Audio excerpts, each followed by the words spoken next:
بسم اللہ والحمد للہ والصلاة والسلام علی رسول اللہ اما بعد اعوذ باللہ من الشیطان الرجیم بسم اللہ الرحمن الرحیم ادع الی سبیل ربک بالحکمۃ والموعظۃ الحسنہ وجادلہم باللتی ہی احسن۔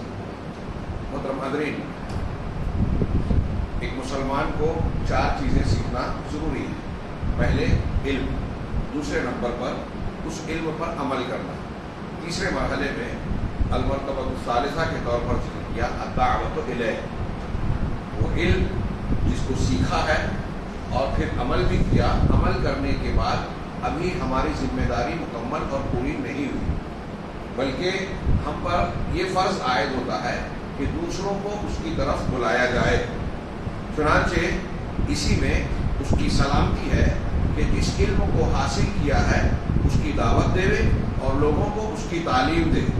اگر ایسا کرتے ہوئے بھی ایک آدمی علم سیکھ رہا ہے، دعوت دے رہا ہے، لیکن اس پر عمل نہیں کر رہا ہے یا اس کی نیت اللہ واسطے نہیں ہے، ان دونوں شکلوں میں اس کے لیے بہت بڑا گھاٹا اور نقصان ہے۔ جو شخص علم کو سیکھتا ہے اور اپنے آپ کو علم سیکھنے میں تھکاتا ہے، اس کے لیے ضروری ہے کہ وہ اس علم کی طرف دعوت دے، لیکن اگر وہ عمل نہ کرے، نیت درست نہ ہو، تو جیسا کہ کہا گیا یہ بہت بڑے نقصان کی بات ہے۔